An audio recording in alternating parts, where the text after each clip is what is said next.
Hello, Jen. Thank you so much for joining me and coming to share your positive home birth story.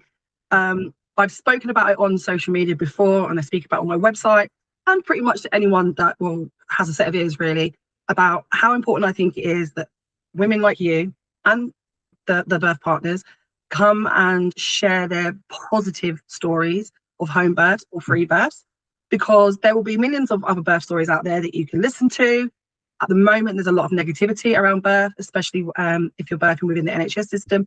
And I know it's a scary time at the moment if you're pregnant and you don't know where to go and fill your cup with positivity. So I'm hoping that people will find this, and I will share this in a few different places, and they will hear your wonderful story. So Jen, thank you again. So you've had one baby and you've had a home birth. So I'd like to hand over to you for you to explain, how on earth did you come up with the wild idea of having a baby at home and not doing it on a hospital bed in your local hospital? Yeah, thank you so much for doing this. I really relied on positive stories, and I was part of the Facebook group, and just story after story. Like, some people ended up in hospital, but it was all really positive, and that just helped me get through. It helped me make the decision. So yeah, it's just really important, because sometimes all people hear is negative stories and hospital, just like the hardest traumatic stories. Yes, this is so important. It's but I'm really grateful to you for sharing this. I know it's not easy to go on a video and share your story. Not everyone wants to do that, and appear all over someone's screen on Instagram or something. But so thank you. So you're part of the groups or a group on Facebook. I'm also in some groups, and they are fantastic. They're a great resource, aren't they? And I do definitely recommend anyone that's pregnant, planning to be pregnant, and planning to home birth, or they're not sure and they just want to see what other people's experiences are. I always say to them, join these groups. They're great. Great resource of information, lots of support from other families that have done this. Or even if their story was different to how you want your birth to be, and they end up going into hospital, or they change their mind, or they have to go in for a medical reason. It's great to see the whys, wherefores, how they navigate that. So definitely great places to be. So can I ask, did you do any preparation in your pregnancy that helped you to achieve the home birth? Yeah, sure. Yeah, I guess, like, even before I was pregnant, I just had a bit of an interest in childbirth, and I read, got out from my library, Spiritual Midwifery by Ina May Gaskin, who is, I know she's a bit problematic, but that book was amazing. And it was just, there were loads of positive experiences in there, and it was all pretty much out of any institutional healthcare. So I read that. I was just generally interested, and like, privileged enough to not have had many experiences in hospital, and so I wasn't familiar with that setting. Okay. And I just when it came to kind of thinking about where would I feel relaxed, I was like, it's not going to be hospital, where there's bright lights, there's lots of people I don't know, it's a public space. I just, that was mainly my big reason. But actually, like, at the start of my pregnancy, I was kind of like, oh, maybe a midwife-led centre. That sounds really midwife-led unit.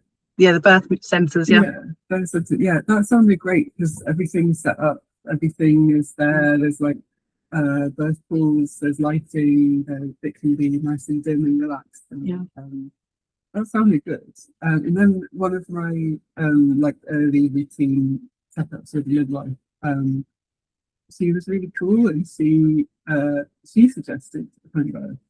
And amazing. I was like, oh, okay. And she wrote me, she was so cool. She wrote me this little reading, and I'm really into reading, so that was perfect. And one of the books was Dr. Sarah Whipham's In Your Own Time. Love that book.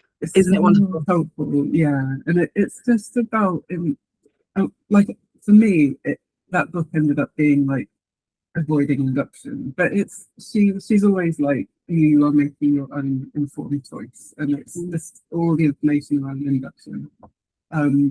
But yeah, for me that was like, I don't want to be induced. I don't see the point. It's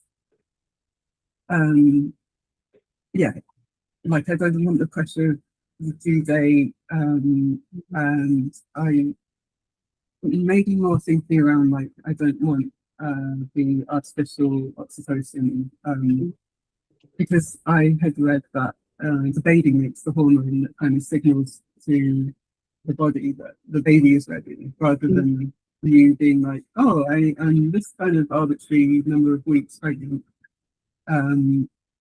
Yeah, like I think I should give birth now. Like I just I didn't really, yeah, to me that this wasn't what I needed or what I wanted. Yeah. So yeah, and I've heard that induction is kind of, it ends up not being on your own terms, or it can end up not being on your own terms, because quite often, yeah, and like I don't, it's a drug. Like I'm not a doctor. I don't know what that would do to my body, and so in that way it was kind of giving up a bit of control, and well, I didn't want that, and I wanted to avoid hospital. So yeah, all makes sense then, doesn't it? yeah. So, okay. Yeah. And so, sorry. No, go for it. No, go on. Sorry. Yeah, just in terms of prep, I guess. Yeah, I was doing loads of reading because that's what makes me feel prepared. Yeah. And a friend had really recommended a doula, and it is a lot of money, but my friend was like, people want to give you baby things, they want to give you baby clothes, and they want to spend money on you, but every penny is so worth having a doula. And I really, we're quite similar, and I really trusted, I thought it was really important. So, went on the hypnobirth course that this doula was running, and met up with her. It ended up being two doulas working together to kind of cover like holiday. And, like so backup for each other. Yeah, great. Yeah, so they were both so cool, but there was lots of prep with them. And it was really in depth. It was really like physical and emotional support, and it just felt it just was really, really worth it. And, wonderful, that's great. I love that. Yeah, that you were recommended to get doula. Yeah, so good. Yeah, and they just were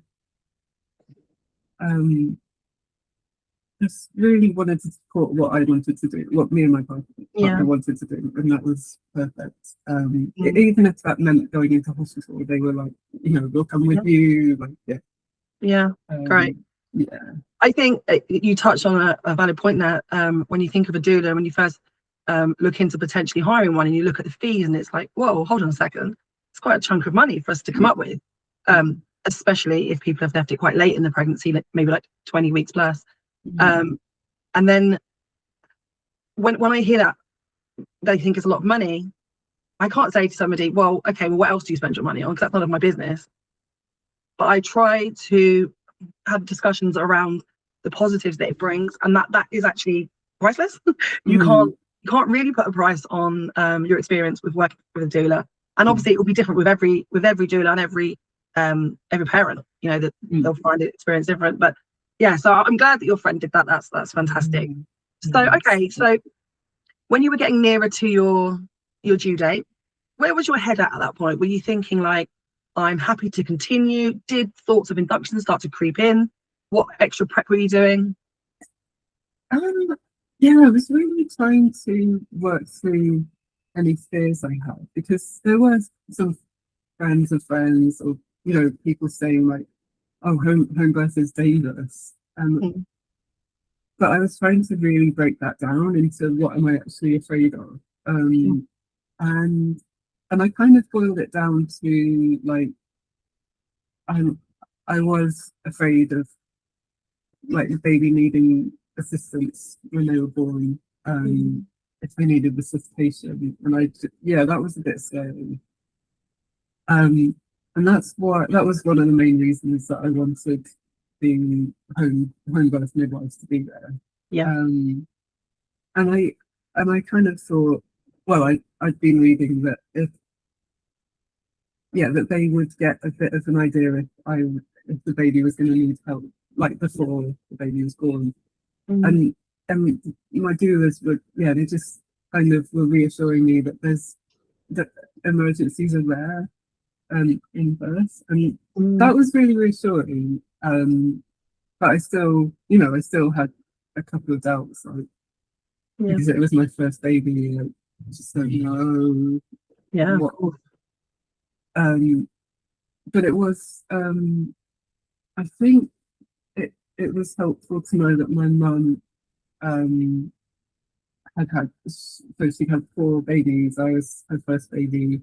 She had really positive experiences as well, and she had very few interventions. And so that was reassuring. At the back of my mind, I was kind of like, let me just go about what went for my mum. Yeah. And it kind of did. Great. Yeah. That's good.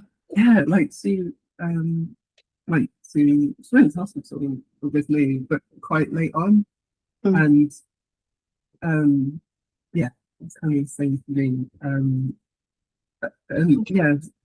Someone had said, like, maybe the doula had kind of said, the longer you can stay at home, the better. Even if you are planning on going to hospital, like you're avoiding the risk of infection because it's a public place. It's more private. Like, you can control your environment a bit more.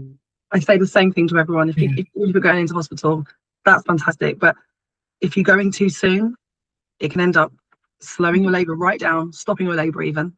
And then you've got that whole, where you on the clock now? You know, we need to start trying to augment this, speed things up, help you out. And it's like, you could have just stayed home a little bit longer. But I understand the fear when parents say, when will I know? Because there's a fine line between I'm being at home long enough, I feel like I need to go in, but then the line is, oh my God, I've jumped over that line and now I can't even get into the car. Like, what am I going to do? So I understand the fear around that. Trying to time it is impossible. You just have to kind of go with how you feel. But when you went into labour, how did that start? And when did it start? What was your gestation? Yeah, it was 41 weeks. Okay. Which is average, which is awesome. Yeah. And we had done IVF. We were really lucky. It was like our first round of IVF. Oh yeah. Like so lucky. Yeah, amazing. So I knew it could have been quite accurate with the due date, but I didn't really care. I was just waiting. I was really tired at the end and really uncomfortable trying to sleep not on my back, on my side. That was so uncomfortable. Those nights are not fun. No, so I was me and my partner had been sleeping in separate rooms because I was just tossing and turning. I spent the day like mostly kind of on the couch just watching films, like trying to keep upright as well and not be lying on my back, but thinking about the area of my pelvis, so keeping her in the best kind of position. That was really good prep as well, just the more like physical techniques and inversions and trying to keep her head engaged and upfront. Great. But it kind of meant that you can just kind of sit back and relax.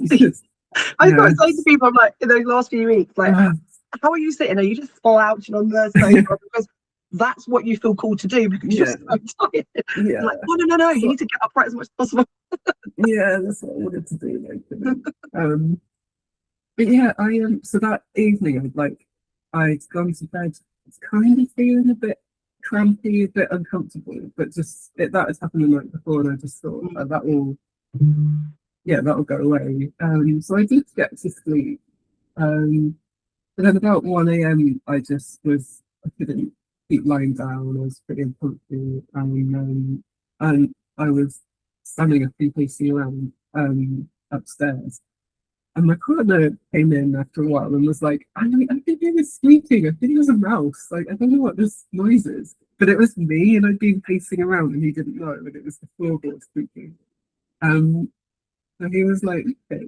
And I think he went back to sleep, and I kept pacing and maybe sitting on the bed a bit.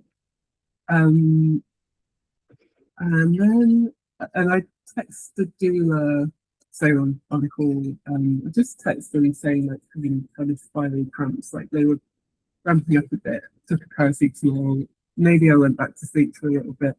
But in the morning I was pacing around more. But at no point was I like, I'm in labour. I just So you didn't have any of the like typical signs of water's leaking or gushing, a bloody show, plug, anything like that? no. Okay. No, so and even, what I thought would be contractions, like I thought it would be kind of tightenings, but it was more like period cramps. So I just didn't really have the word labour in my head, and I didn't really have contraction in my head, and I wasn't finding anything. And I, like, looking back, I think that was kind of good because I was I was just more relaxed. I was like, oh my God, it's happening. Having contractions. Yeah, I was just totally going with it, and that was Right. really helpful. But it meant that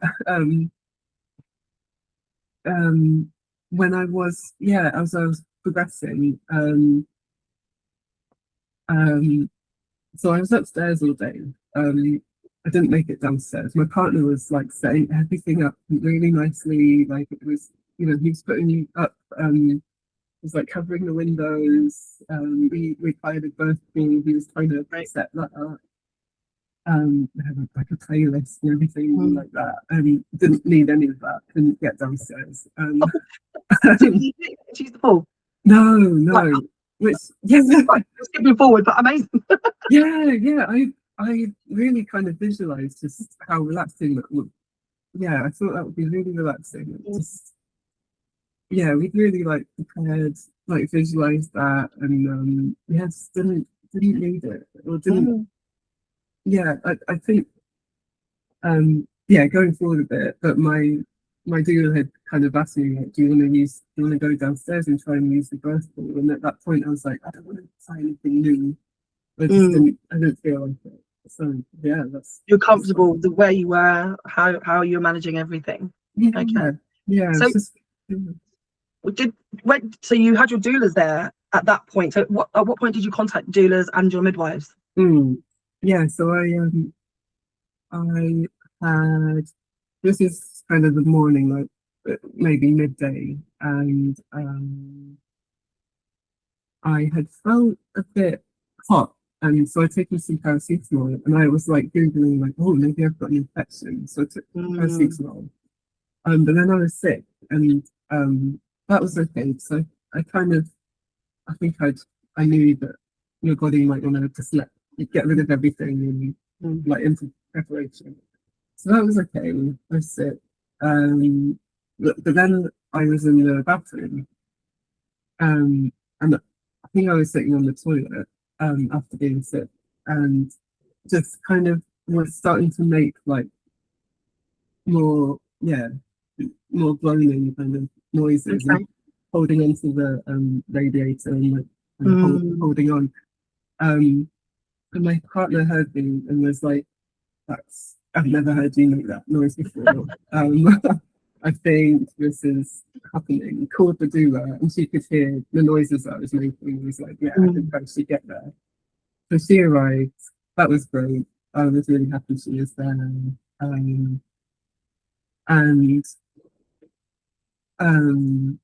She just helped my partner set a couple of things up. We called the midwives. I think like she asked me if I wanted to, and I did. So, but I just wasn't really aware of like them arriving. They were really quiet. They set us downstairs. Yeah, that was great. So she was really an intermediary between me and the midwives. Um, well, me and my partner. Yeah. Um, yeah. Um, but I was really in my own subconscious, like, because I think by that point, just by being at home, feeling relaxed in my own space, it really felt like it was my own terms, and I was just going along with what my body was doing. I wasn't really overthinking it. I wasn't even thinking I'm in labour. Mm, And I think it was, yeah, like I said, it was because I just hadn't really put the two together yet. yeah. Um, So you didn't have any fear or anything at this point? no, not really. No, I'm so happy. I didn't feel scared at all.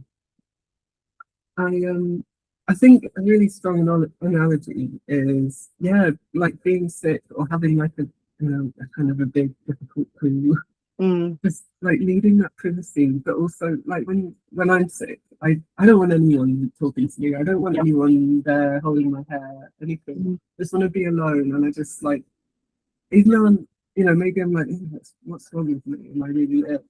But I just have to kind of surrender to it and let my mm, body just do what it needs to do. And I think yeah. I was totally in that kind of zone where I trusted my body, and that's Yeah. amazing. And I knew that I could think my way through it. Yeah. Yeah, You that can't was sort of go into a logical brain at that point, can you? You just yeah, need to just let everything go and surrender. yeah. That and I did, and it was so good. And I also attribute that to my partner and the doula just being so relaxed and chilled. Um, and my partner was great, was so positive, and yeah, and he wasn't like slapping around me or anything. Yeah, Great. he was great. And this is his first baby as well. So Yeah. I'm sure he had some feelings at some point during the yeah, labour. Is what is yeah, happening? yeah, What do I need to do? yeah, yeah. It could be great if he wanted to share his side of the story. Oh, that'd be amazing. Yeah, That'd be yeah, it'd be amazing. interesting. Yeah. Yeah. I Um, love when I hear because I'll get like messages and emails and things like that from the birth partner, the father, after the baby's been born, maybe in the days or weeks afterwards. And they're really lovely messages and thank you so much. Um, but they never really elaborate on their experience. And I'm always so intrigued, like, mm, how did you feel going through it? mm, What was going through your mind? And obviously I can see I'm watching them and I'm thinking, oh my goodness, you're like a deer in headlights right now. So yeah. often you're just like, what is happening? But then I've seen some incredible birth partners that also do surrender to it. Mm, They just mm, chill. And I've seen amazing partners, they're just swaying with their wife and mm, they're just kind of in sync with each other. And no one's had to talk mm, about doing this. They're just fallen into that sway and humming and completely random things. But they really come into their own in that experience sometimes. And then don't get me wrong, see some terrible birth partners yeah. because they just panic. And I think the ones that are like that are the ones that really weren't interested in doing any of the prep Mhm, in the pregnancy. They were like, no, that's not nothing to do with me. I just need to be there in the room. Mom can get on with that. And it's like, well, mm, it doesn't you do kind of need to get involved so that mm, you are yeah. prepared for those low groaning sounds. Mm, A partner that knows why that's happening is going to be far more relaxed than someone that has yeah. no idea and is like, what are these noises? Mm, I've heard stories. I've never had anyone that I've worked with, but I've heard stories from other women that say I was screaming and my partner called an ambulance even though I didn't want him mm, to because he mm, panicked because she was screaming at that point. She hadn't gone into that zone yet where it became low and very guttural sort of sound. Yeah, and then that's caused a nightmare for them because now they've got paramedics coming round and like mm. a nightmare. Um, okay, so you're doing really well. You're in your bathroom. You're Yeah. not venturing out down the stairs. Your partner's there. Your doula's there, and the midwives are downstairs, which is Mm, amazing, giving you the space. That's great. How did it progress from there? yeah. So the bathroom's pretty small, and there's like a hard floor in there. So I think I kind of got off the toilet, was on all fours, and the doula kind of helped me, like coaxed me into the bedroom, which is just next door. Um, yeah, just kind of on all fours. Oh, And bless. yeah, just really slowly. I can't like between contractions um, and yeah, it made it to like the end of the bed, like between the end of the bed and the wall, which is not even, it's not even 5 foot. So there's not much space there, which I also think, like, when I was thinking about home birth, I was like, oh, well, we'll be downstairs where there's lots more space. But actually, like, maybe I wanted to subconsciously the privacy, and maybe I wanted that kind of tighter space. Maybe that was just that Um, animalistic instinct, because when you think about mm, other animals, they do take themselves, mammals, into a small, secluded, dark, quiet place, don't they? yeah, like a little Why would cat. we be any different? Yeah, yeah. So I mean, it's made it a bit harder for everyone else, but Yeah, it's yeah, not about them, it's fine. no, it's what's around me. Yeah, so I didn't need much space. I was on all fours, and that felt really comfy. The doula was like encouraging me to take breaks in between contractions, just kind of like resting my Yeah, head like that on the bed, yeah. and that was good. It it felt a bit hard to do that sometimes, to kind of actually move Mm, and try and rest. But it was, yeah, I think that helped my stamina. mm. Um, so yeah, I think at this point, I think the doula kind of arrived at like maybe midday, and I gave birth at like 3:30. Oh, So okay. there wasn't much time of pushing, Mm, but mm. like time was not linear. It was Yeah, getting a bit psychedelic, and like time wasn't really time, and I can't really. Yeah, there's some things I don't really know what happened. I wasn't really aware of. Um, yeah, I was in my own little bubble, and that was yeah, amazing. yeah. Um, yeah, that was really nice, and I wasn't particularly too hard about anything. And my partner was holding my hands, like in front of me. The midwives were so at one point, one midwife came in and asked if she could take my temperature, and I was like, Mm. I think I said no, so I was like, I'm fine. Like, Why? why? Yeah. Yeah. I was like, no. And then she came back in and asked if she could listen to the baby's heartbeat. And I was like, and I said yes, and that was fine. Because I just kind of I wanted to know. Mm, I just wanted to know. But mm, in my prep, I was like, I uh kind of generally like, no, I didn't think I needed that too much. And I didn't want any vaginal examinations.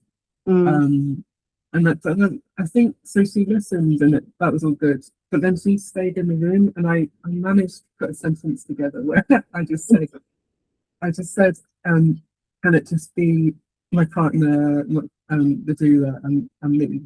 Mm. Meaning, like, please could you Mm. back out and do it? That's It's such a like lovely way to say it. very, yeah, very polite. I don't know how I managed to put a sentence together, but yeah. Mm, So yeah, my doula was just so supportive.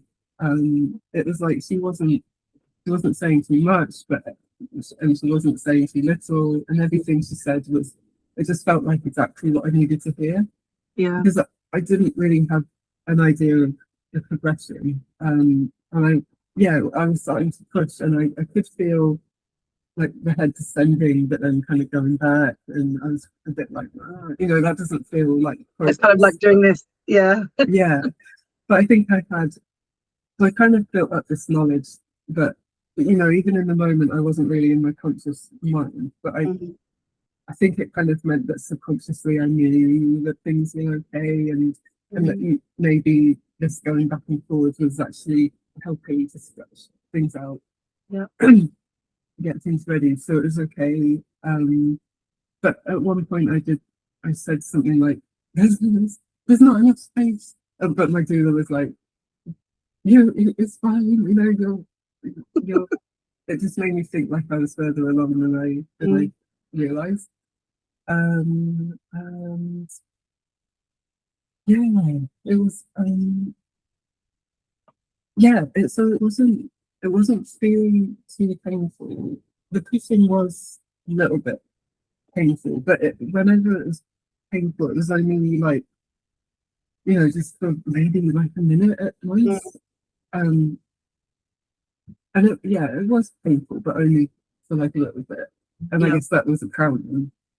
Um, and part of that being psychedelic was like, I wouldn't say hallucination because it wasn't Mm. overbearing, it wasn't taking over, but I would close my eyes when I was pushing, and I could see like a really bright white ring that kind of looked like a pelvis, and it had like blue kind of fading pink blue.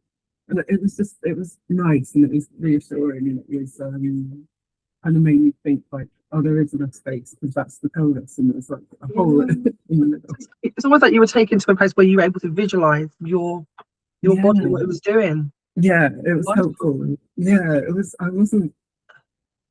Yeah, I didn't know that was going to happen, but it was really nice. It was. Mm. Yeah, it Lovely. was. It felt reassuring and kind of. I think doulas, we often talk about that place that the mother can go to. We don't know where she's gone, but we know she's gone somewhere. But she's still with us. It's almost that they've gone off to some sort of portal, they've gone to another dimension.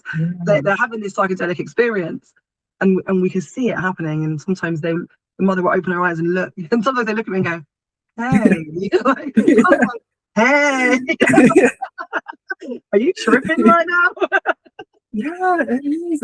It was, and yeah, there was like, yeah, just a lot of love, but in a different way that I've never experienced before. Yeah, It was really that's nice. awesome. I love that. Yeah, I love but it. yeah, but that was at the point where it was quite painful. Yeah, but I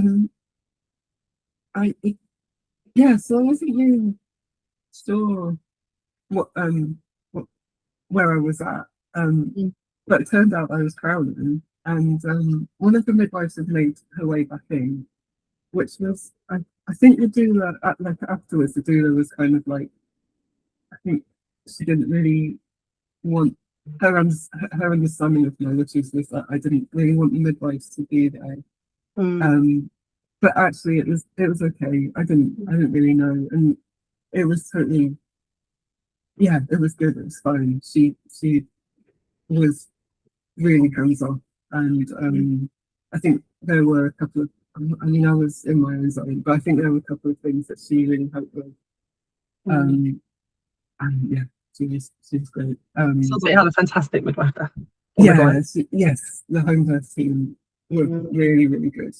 And maybe it's different in different places, but yeah, I mean, it will be different everywhere. When it's like any profession, you know, you get people that are really good and people that are really bad, and then you get all the in betweens. You know, it's different for everyone, of course. Yeah. So at that point, you're crowning, but you weren't aware of that. You were just going. Sorry. Yeah, not until they told me, and then it was just really quick. Like I guess I kind of gave birth to her like all in one go. It wasn't like, okay. I think it wasn't really like the head, like I gave birth to the head and then kind of rested there for a bit. It felt more of like a kind of like really fast, yeah. And she kind of, babies kind of plopped out, like no one like caught her, and cried straight away. So that was really reassuring. Yeah, of course. That's the sound everyone waits for. I do try and reassure people and say not all babies will cry immediately, but you still so desperately want to hear that voice, don't you, that cry. Yeah. So she was born you were on all fours still at that point, were you? Yes, yeah. Still in the wall in the bed. Yeah. So as soon as she was born, were you able to pick her up and get her onto your skin? Yeah, I think that I just took me a little moment, but like no one else was kind of rushing to grab her or moving or anything. We were just having a little moment, and I picked her up. I think they helped me. Yeah, I turned over. I think they helped me get her on my chest. And I mean, my partner was kind of, just kind of lying there for ages. Didn't feel like ages. Yeah, just staring at her, I guess. And taking it all in. Yeah, and it didn't feel like an hour, but we we've been there for an hour just looking at her. Wow. And yeah, and that space was just really supported. Mm, I wasn't rushed or anything. It had all really felt like it was on my terms. mm. And you're in your own house, like it is on Your your rules. own terms. Yeah, yeah, it's Yeah, just yeah. great. Absolutely. The benefit of having a baby at home is if you invite somebody in, they've got to play by your rules. Yeah, You know, yeah. and So, if you're going into a so great. hospital, you kind of have to play along with theirs. Yeah, Unfortunately. and I think part of the prep with the doula was like um one of the questions, because they had a big questionnaire at the beginning, which was really helpful, like to help us get to know each other. Mm. And one of the questions was like, what do you do in what what do you typically do in stressful situations? Mm. And I had said, I'm typically like a people pleaser, Mm. or I will just freeze. And I just think that's when I would have just not like gone along with whatever a consultant has said, but I would maybe keep things to myself. Um, Mm. um, Even if I had needed help. Uh, Mm. And yeah, not said anything because I don't want to cause any kind of conflict or like Yeah. fuss. So that was really helpful to make me realise that I needed to kind of put all these boundaries in place and like tell my partner what they were, and then just leave it, and and just make it so that I didn't have to make any other decisions. And Mm. luckily I didn't. I think it would have been so different being in hospital. I don't think I would have been able to make any decisions at all. Mm. And I think that would have been so hard. So yeah. I think it'd be Um, quite different because you wouldn't have had that where you were able to take yourself off into a little peaceful zone somewhere in the home. mm, Like you described, it was like, only less than 5 foot there. It was your space. Your partner was putting up all the things on the windows to dim the mm, light, and you hadn't made it down there. But you were in an environment that you felt so safe, so secure, so mm, comfortable to truly be yourself and just surrender and just let go and let things happen. When you're in a mm, hospital environment, you can try to get that, and obviously the birth centre is a good middle ground. It's like you mm, described at the start, it can be more home from home-ish, but on a labour ward it's incredibly difficult because mm, people come in and out, the lights are going on and off, the machines are beeping, just midwives typing away on keyboards, which is fine if that's you have to have a baby that way. But if you want to feel that real safety and to be with the people you love, surrounded by love, mm. God, that can only really happen in the home. Yeah, It yeah, really do. yeah. And you described that psychedelic feeling of just being loved that you've never felt before. Could you have felt that? I wonder if you were on a labour ward. Would you have hit that, gone into that zone? Yeah, You never know, I guess. yeah, it's totally different people. It's totally like knowing yourself, because Mm, maybe that's the only way you would get into that zone, is being in that environment. But it's just mm, knowing, like getting to know that environment and yourself, and like mm. yourself in that kind of situation. Yeah. And like what situation, like yeah, it's so tricky because I've obviously never been in that kind of situation. I've never given birth before, never been in that situation. So what would I be like? But you can kind of look back and think, I know, yeah, I know what I would do. Mm. I know myself enough, and yeah, So and once you're baby, sorry, go on. Sorry. oh no, no, I sorry, was like, like yeah. Also, like similarly, like how do you relax? What makes you relax? What makes mm, you feel safe? And maybe yeah, that is being in the hospital, but for mm, me, it totally wasn't. It was yeah, being absolutely. If you feel safe in hospital, if that's where you feel the safest, then that's where you should be. yeah, Because I've worked with one woman only, but she did not feel safe to be at home. yeah, It wasn't dangerous there, but it didn't bring her comfort mm, because it wasn't her home, yeah, you yeah, know. So she just wanted to be somewhere else where she was familiar with. She's had a hospital birth before, but she was going to do things differently this time. Um, and she had an incredible experience. Yeah. And in hindsight, could she have had it at home? Possibly, but not. I don't know. If you can't feel comfortable there, Yeah. it's difficult. Yeah. Yeah. Difficult to surrender, isn't it, at that point? So you've got your baby girl, she's on your chest, and you've got this hour. So at what point did you birth your placenta? Um, Can you even remember? I It flew away. I know. Yeah, it's such a strange experience. So different to anything else. But yeah, it was. Well, it was a midwife who kind of said it has been an hour, and like I think the placenta is probably just sitting at your cervix. Mm.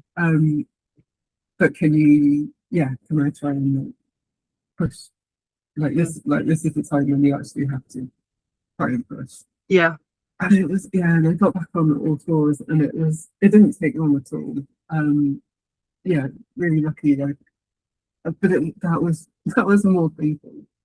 And maybe it's because there's like less to work with, and yeah, that's when I really screamed, and that kind of was painful. But it was quick. Yeah, I do see that often actually. People saying that the birth of the placenta was more painful. Yeah. When you're having your baby, it's you and baby working together, isn't it? It's a team. Then you have to birth this placenta, and although it's much smaller, it's so soft. It's really difficult to birth because there's no messages going backwards and forwards between you and the placenta. It's just there, sat there. So yeah, I do see people, struggle sometimes to birth the placenta. I think your environment and the way you'd birthed your baby girl was a huge factor in how easy it would have been to birth the placenta as well. For sure. It did come nice and quick by the sounds of it, and easy enough. So you didn't have the injection or anything. You just birthed yourself. Yeah. No. Yeah, I don't know. I have heard about the injection, and I was hoping that I didn't need it. Yeah, lucky it was easy. But it's like a kick in the teeth, isn't it? It's like I've done the main part. Like, do I have to do this again? But yeah, it was so many women forget. They'll be laying there or sitting in their in a comfy position holding on to their baby, and they're all of a sudden like, whoa, why am I having contractions again? I'm like, you need to go through another birth, right? Like, no. Especially when a few hours have passed and they're like, oh no, I was kind of getting comfy, I was doing well, and I've got the contractions again. But yeah, it's not over till it's over, right? You will go through both. Yeah, and then you gotta do it. Yeah, you're in it, and yeah, I mean, ideally you would have a really nice night's sleep. Yeah. No way. So how did you? So what time was she born? 3:36. 3:36. Okay, in the afternoon. So how was that day for you? That first sort of 12 hours or so. Yeah, it was pretty sweet. It was sweet. It was really awesome being at home, having my partner there, having the doula there for like another couple of hours. Like, that's amazing. Because I imagine that on a labour ward, you would have support, but they'd be in and out and helping other people. But yeah, doula was helping to. Well, she was like feeding me, making me comfy. She was helping my partner to like, wrap the baby up, put a nappy on, all that kind of thing. And then she was also like really helping try to start breastfeeding, which was I just couldn't tell if she was getting anything. That was really tricky. Yeah. But the doula was really helpful. They came back the next day, my helping me with latching and everything. But yeah,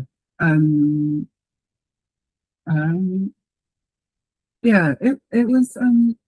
We did manage to sleep, and I guess it's just it's all a big kind of like what just happened. but you can't really think about it. And yeah, and then like just you're in this kind of parental days of like, oh, it's so cute, and Yeah.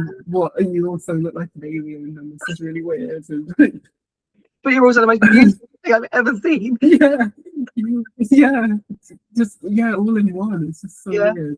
Yeah, yeah. And, and oh yeah, I guess like I didn't have any tears, which is amazing, and I Right. think that's down to the prep and the, I guess, like slow breathing and the stretching, and I just had a graze, but that didn't take long to heal.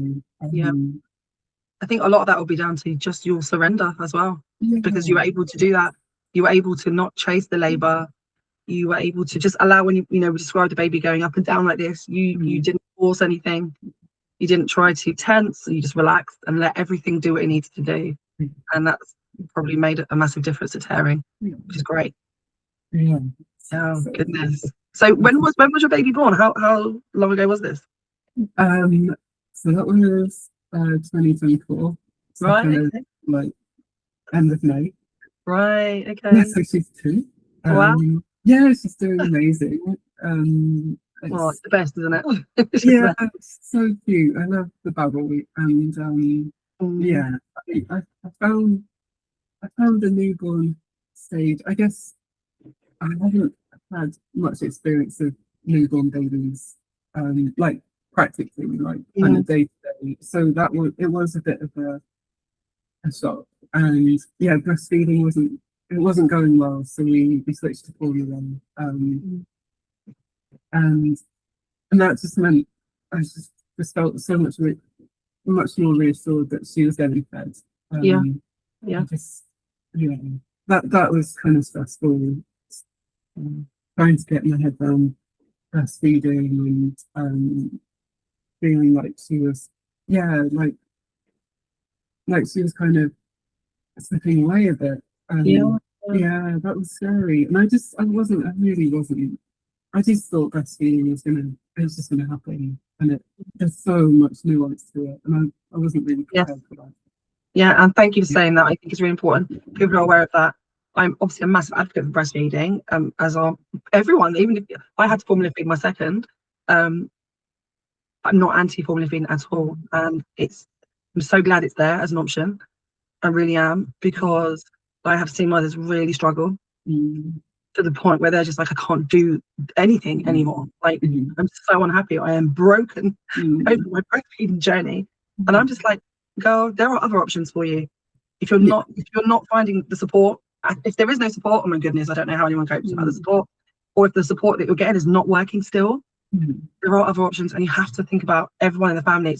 It's your baby, it's you, it's all of you, isn't it? And you have to be doing well equally. Yeah, Really important. yeah, Really important. it's It's breastfeeding. I remember my own journey. I was just like, what is this? The hell? You would think it'd be easier. I mean, I've had a baby before, and it was 19 years prior. But you think, well, you did that for 17 months. This time around, it'd be really easy. No, this horrendous didn't work. It's like, what's happening? Yeah, so different. Yeah, and it sounds like labour can be so different each time. So Yeah, that's great. Yeah, very, very different. Absolutely, absolutely. So overall, you would describe your home birth as positive? yeah, super positive, so positive. Yeah. And I feel like it wouldn't have gone any other way. Like, wait, I've just said like it sounds like every labour is really different. So yeah, maybe they could have been different. Like, yeah, and if I had another baby, maybe it would feel a bit more like tense. I don't know. Yeah, I guess you just kind of get prepared in that moment where you are in pregnancy, and yeah, pregnancy had gone really well, and so yeah, I don't think it's like a question of luck either. Like, yeah, I am lucky. I am in a privileged situation, but I think I was prepared enough that it wasn't down to luck. that I had a positive home birth. Yeah. Absolutely, I agree wholeheartedly. I think the people that have, I say it all the time, constantly repeating myself, I think the people that are lucky when it comes to a positive birth are the ones that did no prep. Yeah. You know, didn't have a doula, didn't have fantastic midwives, didn't feel like they could make the choices and be in control of the pregnancy, the labour, the birth.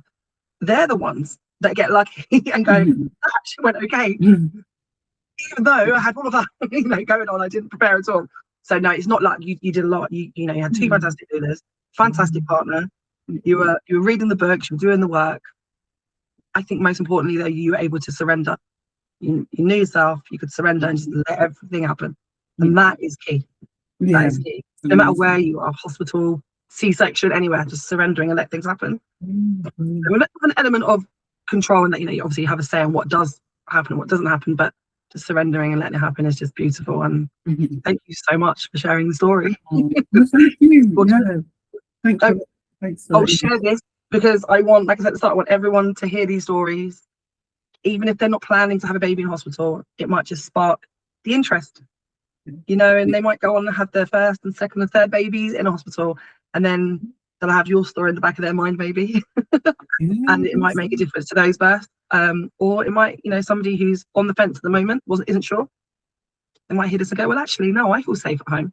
It doesn't matter what research says, even though the research says it is safe, but it doesn't matter about data. It's not about, all that kind of stuff. It's how I feel. And if I feel safe at home and that lady was able to do it, then why not me too?